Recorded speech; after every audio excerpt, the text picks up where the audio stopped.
আজ এমন একটা রেসিপি নিয়ে এসেছি, ঘরে চিংড়ি থাকলেই 10 মিনিটে রান্না হয়ে যাবে। নমস্কার, আমি মৈত্রেয়ী। স্বাদে ও গন্ধে আপনাদের স্বাগত।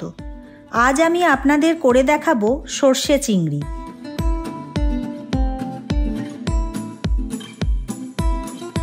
এই রেসিপিটা করতে আমার লাগবে হলুদ গুঁড়ো, সাদা সর্ষে, কালো সর্ষে, কাঁচা লঙ্কা, টক দই, নারকেল বাটা, সর্ষের তেল, নুন আর চিংড়ি মাছ।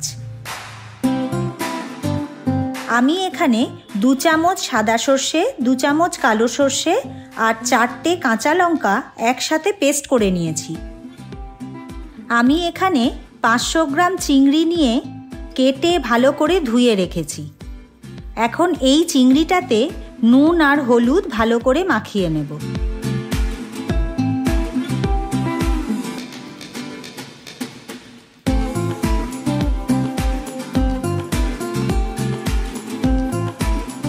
এবার কড়া বসিয়ে কিছুটা সর্ষের তেল দেব।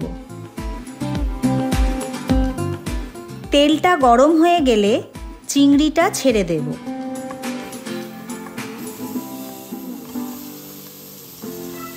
চিংড়ি কিন্তু খুব বেশি নাড়াচাড়া করা যাবে না, হালকা করে এপিট ওপিট করে ভেজে নিতে হবে।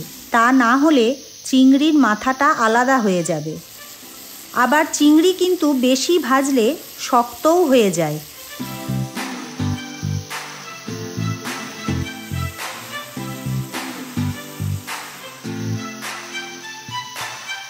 চিংড়ি আমার ভাজা হয়ে গেছে। এবার একটা পাত্রে তুলে নেব।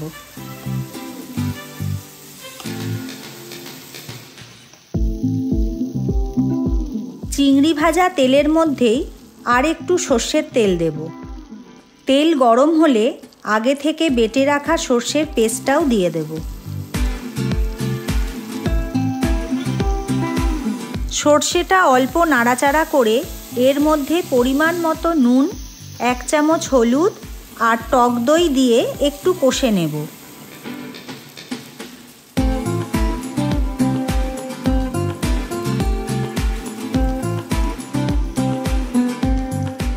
এখানে আমি 50 গ্রাম টক দই নিয়েছি।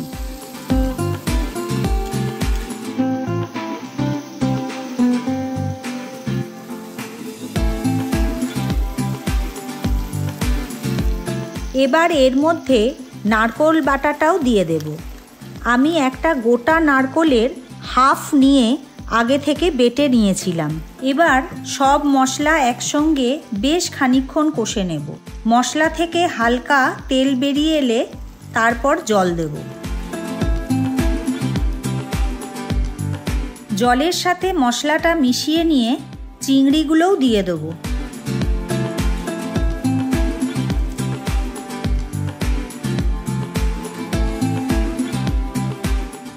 চিংড়িগুলো গ্রেভির সাথে ভালো করে মিশিয়ে নেব। এবার 5 মিনিটের জন্য ঢাকা দিয়ে সেদ্ধ হতে দেব। 5 মিনিট পর ঢাকা খুলে 2টো কাঁচা লঙ্কা আর একটু কাঁচা সর্ষের তেল দিলেই তৈরি হয়ে গেল সর্ষে চিংড়ি। এবার গরম গরম পরিবেশন করব। এই রেসিপিটা একমাত্র ভাতের সঙ্গেই ভালো লাগে। আপনারা অবশ্যই রান্না করে আমাকে কমেন্টে জানাবেন। আপনাদের পছন্দের কোনো রেসিপি যদি জানতে চান তাহলে আমাকে এই চ্যানেলে জানান। ধন্যবাদ।